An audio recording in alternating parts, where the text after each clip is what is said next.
Yo, what's up everyone?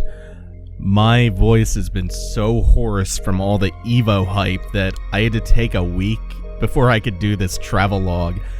This was my third time down in Vegas, second time for Evo. Both times at Evo were pure magic. I had an absolute blast, no surprise there. Such a baller time, and it started before I even got on the plane. I was sitting around in Philly airport waiting for my flight, and I noticed a couple of younger guys around my age. Some of them have like gaming t-shirts on, and they're waiting at the same gate, so I figured they're probably going to Evo too. So I go up and I ask them if they want to play some Street Fighter, and I pull my laptop out and we all start playing. And then people are slowly like congregating around us. They come flocking over. It's this swarm of like a dozen people in the middle of the gate at Philly International with arcade sticks out, crowded around like 2 or 3 laptops, taking turns playing matches. And it continues on like that for a little bit, and the plane gets there, we board, and it continues on the plane till our laptop batteries all die. What a sick time, this little session of impromptu airport casuals. So anyway, last time I went to Evo, I didn't really register for anything, which I regret heavily. But this time around, I came out and I played Street Fighter, I played KI, I played Pokken. Plus, got some KOF 14 and Tekken in there just on some downtime. Both of those are shaping up pretty nicely, which I'm pleased to say. Tekken in particular, I fell out of love with Tekken a long time ago, and Tekken 7's actually pulling me back in. Plus, of course, I took a lot of time out from, playing my actual official tournament matches and watching matches up on the big stage to play a bunch of casuals, the side stations, which I would highly recommend for anyone going to any kind of tournament, is play a lot of casuals. I did okay in Street Fighter and in Pokken, okay being a really relative term for a 5,000 person tournament, which is to say I didn't get bopped, I didn't go 0-2. Happy with that. I won my first match, I lost the next 2. One was a really close set against a Nash player, which looking back, I'm kicking myself over because I should have had the presence of mind to win that. I think it came down to me fucking up a hit confirmed super, so that was a bad drop. So the other set was against a Karen player. It was really one-sided. I could not figure out how to crack her. I couldn't open her up. I was just getting jailed in the corner over and over, trying to play footsies against Karen as Nikali, and that was not working out so well. I wound up talking to some folks, and I got some pretty good advice on that matchup later on, so at least I learned something there. I always try to stay positive about losses and try to take away some kind of lesson from them. Pokken, I maintain, is a really fun game, but it's a complete nightmare to run in a tournament. First off, there's the LAN mode, which requires basically what's equivalent to a cheat code to activate it. You don't just connect the two we use via a LAN cable and then go into it from the menu. No, it's like left, right, down, and start all at the same time to activate the LAN mode. Then there are issues with the LAN randomly not working, looking for an internet connection that doesn't exist, and timing out over and over again, which happened to us when I went up to play my matches. We had a TO, the bracket runner, and some other dude banging their heads against this problem when I played for like 10 minutes before it just randomly decided to work again. Then there's the controller syncing stuff. Here's how most tournaments operate in terms of controllers with modern consoles. You cannot use wireless controllers, or rather, you cannot use controllers wirelessly. You just can't. It's for your benefit, so no controller desyncs happen due to interference, so you don't have added input latency. It's for other players' benefits, so you don't randomly just resync your controller and interrupt someone else's match. It's for the bracket runners and the TOs. It's convenient for them, so they don't have to constantly sort through people, resyncing their controllers and all the headaches that shit will cause. Well, if you're playing on PS4, there are no wired DualShock 4s, so if you're a pad player on PS4, you have to just use the USB and a micro USB cable to wire your controller to the console. and you have to go into the PS4 menu afterwards to make sure that the controller is completely desynced after you disconnect it. There's not like an equivalent option there for the Wii U. There are 3 controllers people typically use for Pokken. There's the wired Pokken pad that Nintendo puts out, there's an arcade stick you can use, or you can just get a converter from Brook to use whatever regular stick you already have, or you can use the Pro Controller, which some people, myself included, prefer for Pokken. The Wii U, I guess there's also the GameCube controllers, which is why Smash 4 doesn't have any of these controller sync problems, because everybody that plays Smash 4, even somewhat competitively, just uses a GameCube controller. Anyway, the Wii U has a really big problem here. The Pro Controller still syncs wirelessly, even when you connect it wired with the USB cable. Why is that an issue? Because if you have multiple Wii U's all next to each other, like you would at a tournament with multiple stations, and you have multiple people syncing and unsyncing Pro Controllers simultaneously, maybe the controller that I'm syncing winds up syncing to a different station's console. That happened. That happened quite a bit. Here's an even weirder one.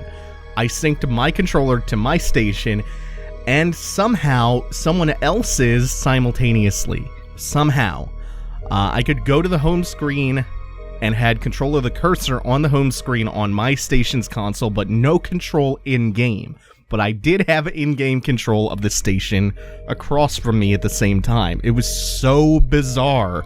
And don't even get me started on what a huge pain in the ass it is to desync that controller. There's apparently no reliable way to completely unpair a Pro Controller from a Wii U aside from syncing it to a different one. The best solution we found was to walk far away from the stations to cause the signal to drop out and then eventually time out from just being too far away from the console. It is a gigantic, stupid headache that you do not have on the Xbox One with a Xbox One pad or a DualShock 4 on the PS4. Only on the Wii U. So, like I said, Pokken's a really fun game. Unfortunately, I don't think it's going to last that long in the tournament scene unless some of these logistical problems get sorted out. I got fairly far in Pokken. I made it to, it must have been losers finals of my pool, because I think I won a few games in winners, lost my next one to get into winners finals, and won a couple more in losers. Something funny actually happened in the winners semis match I lost. There's a guy who comes around to scout the brackets for matches that are worth putting on stream.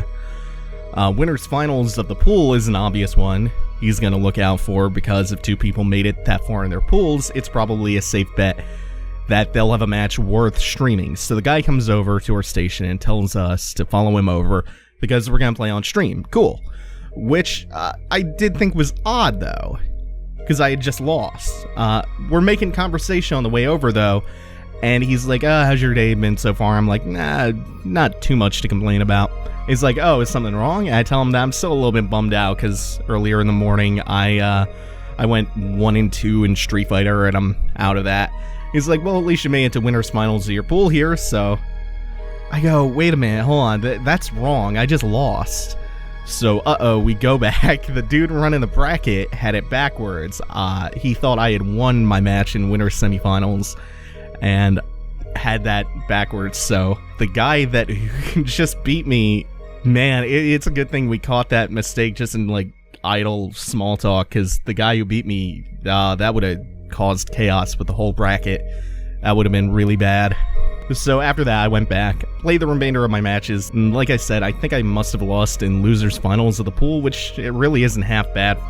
Now, Saturday morning was what I had been anticipating, because I was really eager to play Killer Instinct, and I choked. I choked so disgustingly hard, and then I put out those salty tweets, because, unlike Street Fighter V and Pokken, I went 0-2 in KI, and that just, it hurt.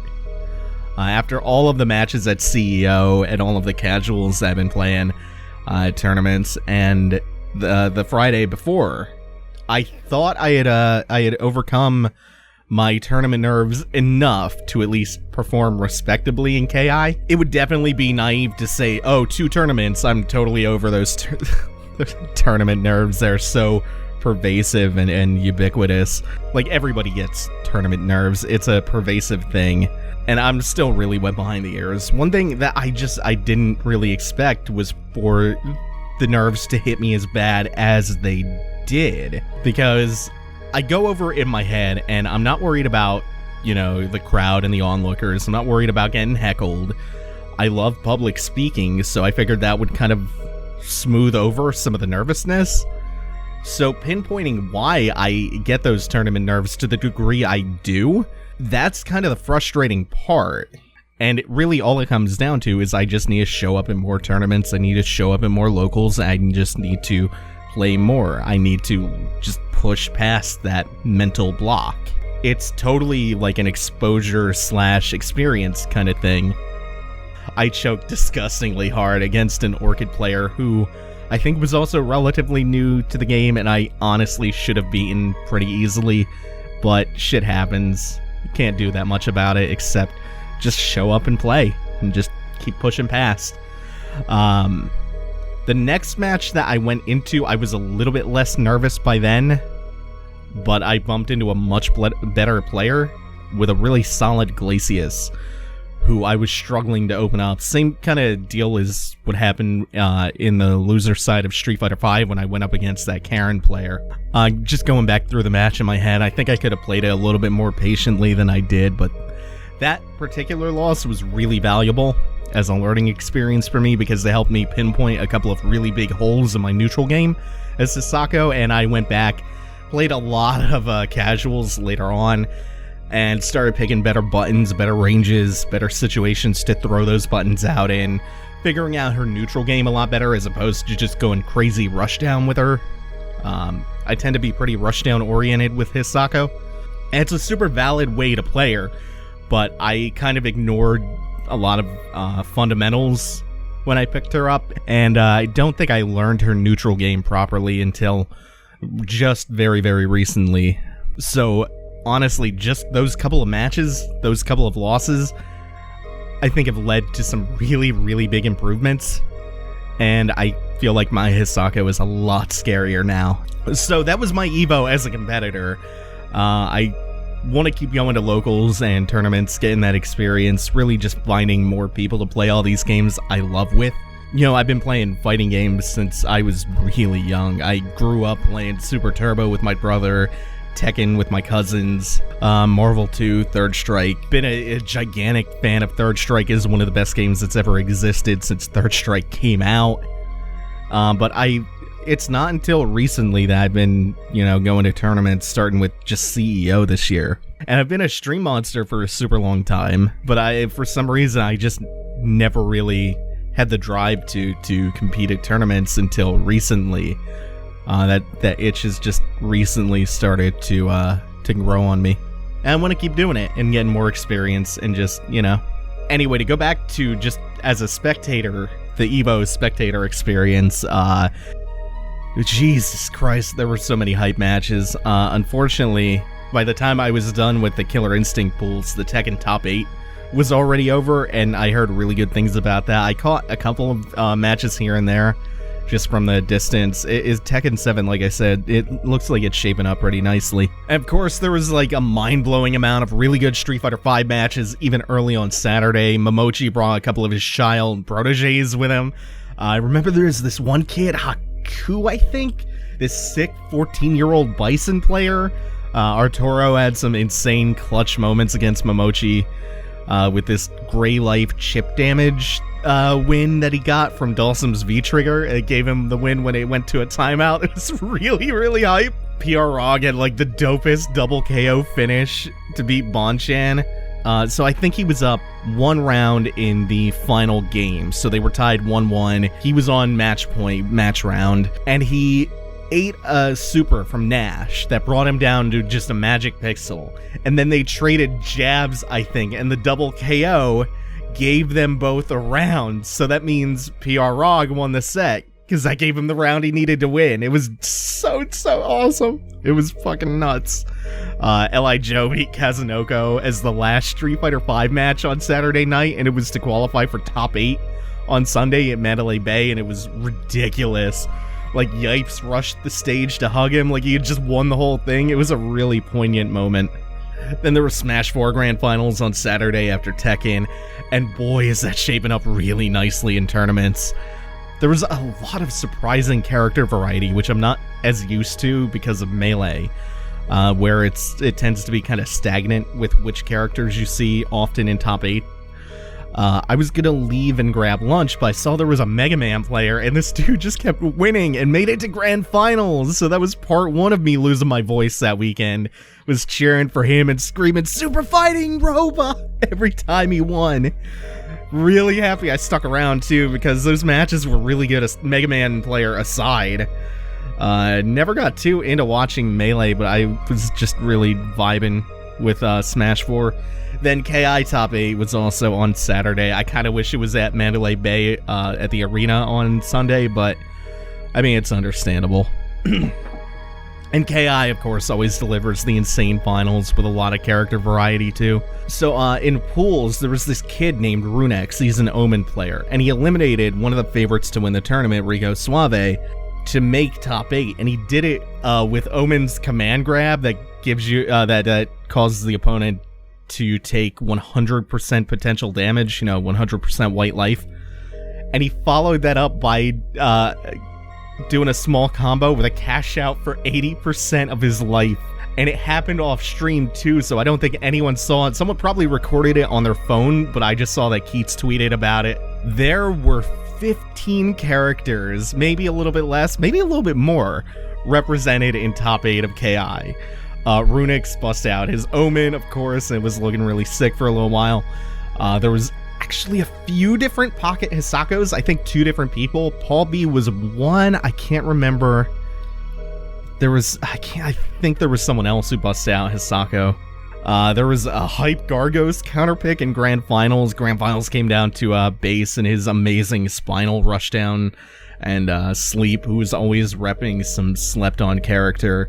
Like last season, it was Conra. This season, he's been putting in work with Arbiter and Arya, and he busted out Gargos in Grand Finals and just made Gargos look so broken. He won Evo to boot, so it was awesome. And then when they're doing the top 8 medal ceremony for KI, Sleep won first place, Base took second, Runex took third. And the crazy thing is that I just learned during that ceremony was that Runex is only 16 years old, and that Evo that he just took third place in was his first tournament, so maybe I need to be asking that kid advice about tournament nerves. The Youngbloods always show up in force at Evo. Like, there was Noah a couple years back, this 11-year-old Marvel player. This year there were Momochi's proteges I was talking about, Runex at 16, Yukadon at 14, who we'll talk about later, Sonic Fox in Mortal Kombat, who just graduated high school, I think? More on those two in a minute. So when everything finished up on Saturday, it was late, so I went right back to the hotel, packed up, crashed, woke up early and left the hotel, checked out and everything. I actually moved from the West Gate, which is attached to the convention center where the first 2 days of Evo were held, and stayed at Mandalay Bay for Sunday, because all the top 8s on Sunday were being held in the Mandalay Bay arena down there. And I had a late flight on Monday, plus I got a group rate deal and a cheap upgrade to a suite in the Mandalay Bay, so it was absolutely worth it for me. And Mandalay Bay is nice.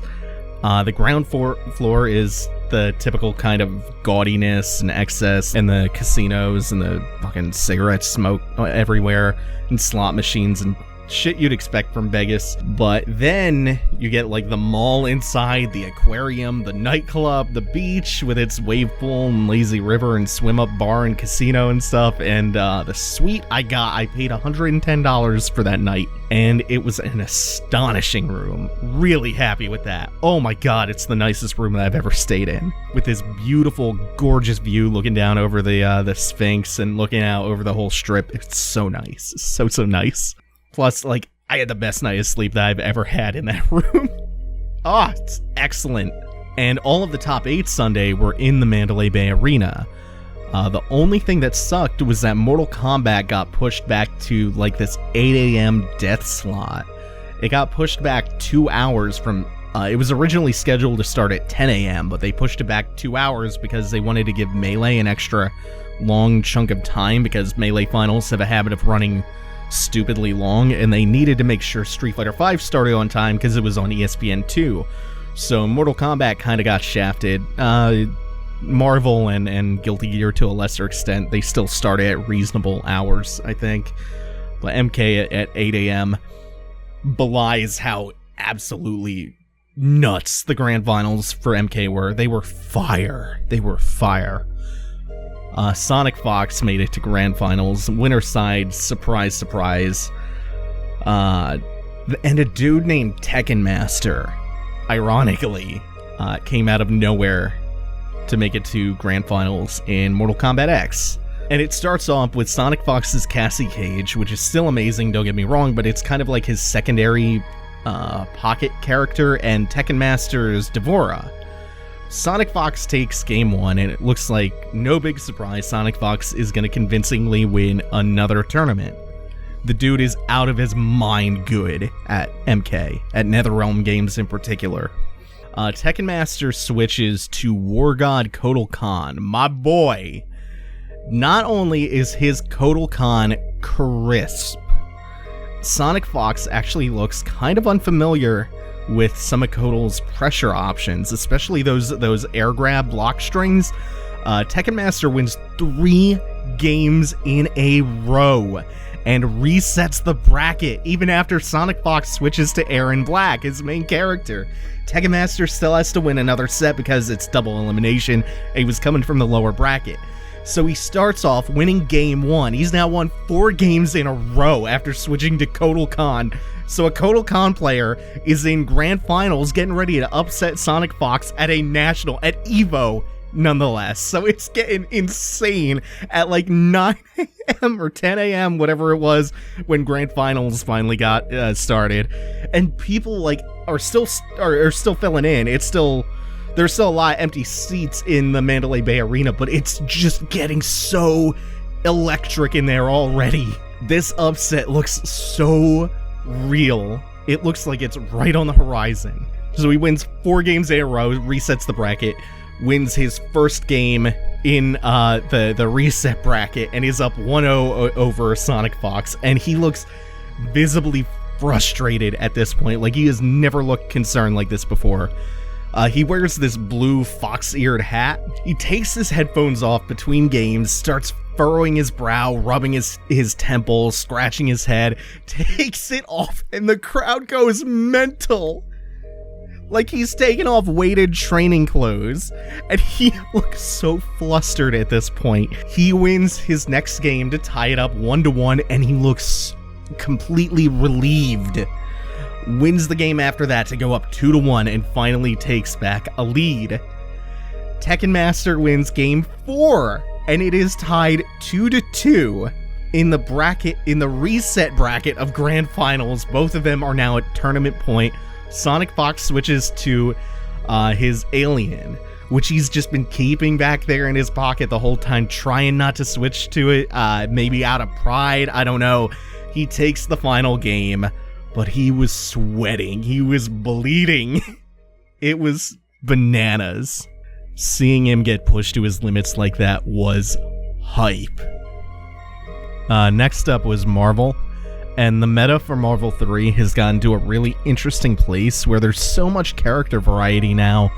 There was a MODOK, there was a Rocket Raccoon, there was a Hagar, Hulk, Firebrand, Shumagorath, just so on and so on.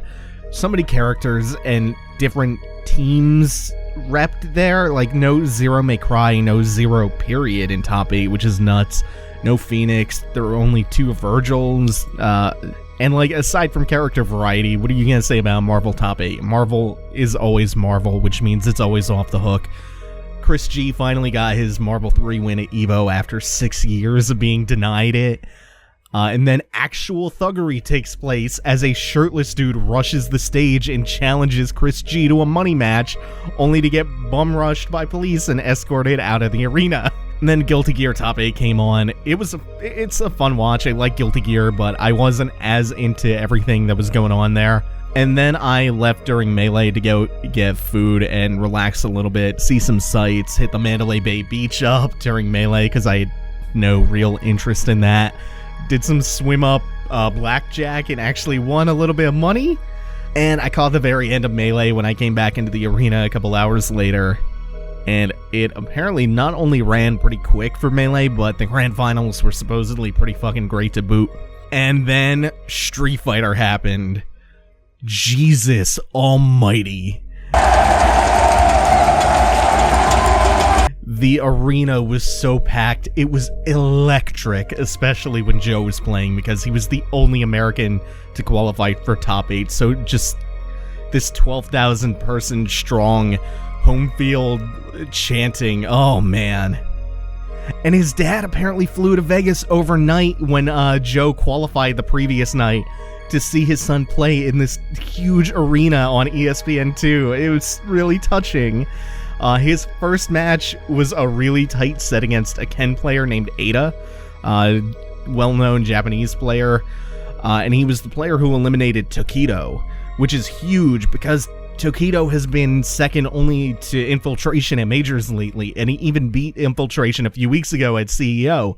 So not having any Tokido in Top 8 and having the guy who eliminated him play Joe for 8th place was scary if you were rooting for him, but Joe clutched it out.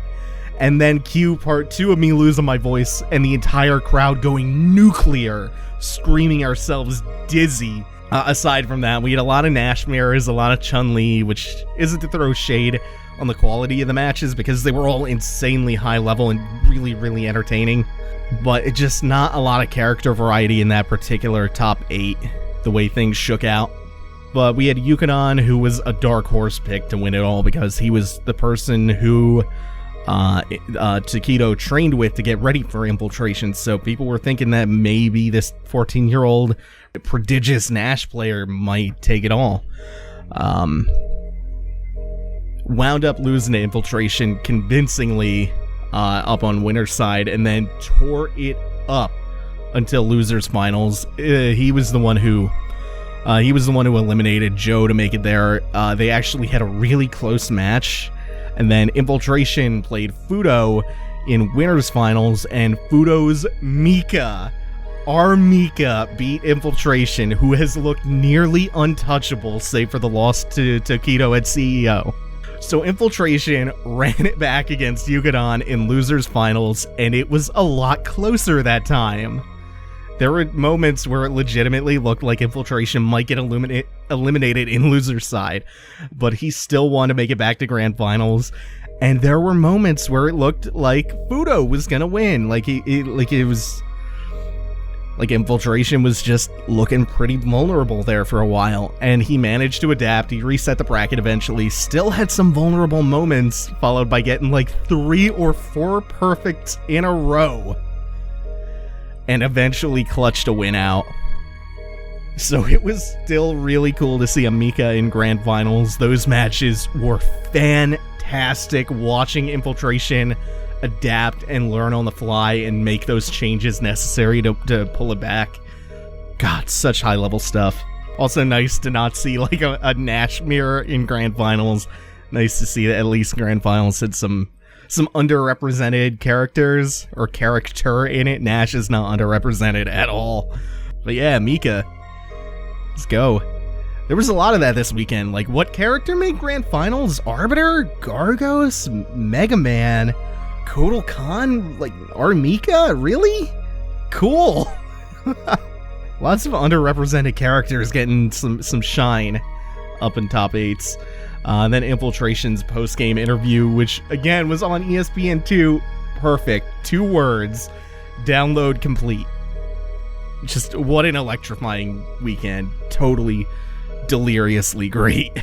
Some of the best parts of going to tournaments, though, are just like meeting up with people, playing casuals with them, the random conversations that get stricken up while you're just sitting down watching a match and, you know, hearing people talk around you and just getting that vibe going. Like, I was wearing my Hisako shirt that I had bought on Friday, watching KI Top 8 next to another dude rocking the same Hisako shirt, just gushing about, like, Paul B's Hisako, talking to people about matchups, explaining games to people who are watching that game for the first time and kind of walking them through what they're seeing, and having the same thing happen for you when you're, like, not familiar with a character or what's going on in something, discussing the games, what's going on, the players. Like, it's so cool. I always talk about this whenever I go to conventions, but that's like one of the most fun things is those fast friends that you make because you're surrounded by so many like-minded people.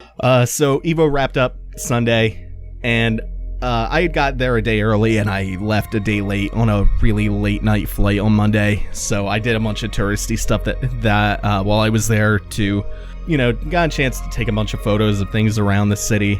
Trying to think of things that were particularly notable. The mock Venetian canals in the Venetian Hotel with the gondola rides. That was pretty fun. There's this place called the Stratosphere in Vegas, just off the Strip, and it's bigger than the Space Needle. And they have this thrill ride that spins around the edge of the top of the observation deck so that it overlooks the entirety of the city, and you could see just miles and miles outside of it. So I got to ride that, and that was really exciting. The next time that I go there, which I want to say is going to be next year, I'm going to do what I can to make sure I'm at Evo 2017. The next time that I'm there in Vegas, I want to do the tower jump. It's like a base jumping thing you can do off the Stratosphere. Let's see, I also hit up a place called the Adventure Dome on Monday while I was waiting to go to the airport for my red-eye. And it's a big cramped indoor carnival-style theme park with some small coasters, a tilt-a-whirl, a couple of neat, okay rides, along with, like, the saddest, loneliest-looking Street Fighter 3 cabinet. Not Second Impact, not Third Strike, Street Fighter 3 New Generation. And people were just using it as a coaster for ashtrays and bottles and shit, and it was sad. I was excited for this 40 Pacific Rim viewing that I had read about online like a week or two prior to leaving for Vegas. They were not showing it when I was there, though. I thought what it was going to be it would be like a big D-Box 3D showing, but it wasn't there anymore, so I was bummed about that. It was the main thing that I went to the Adventure Dome for. That's about it, though. I had a really great time, obviously. Played so much Street Fighter V and KI that weekend. Got some really valuable experience. A lot of knowledge and tech acquired. And just had a really good time talking to people, playing with people. But that's about all I have to say. If you liked the video, or if you like any of my others, be sure to remember to click the thumbs up button on them. Leave a comment, hit the subscribe button. That all helps me out a lot. And I appreciate it. I really do.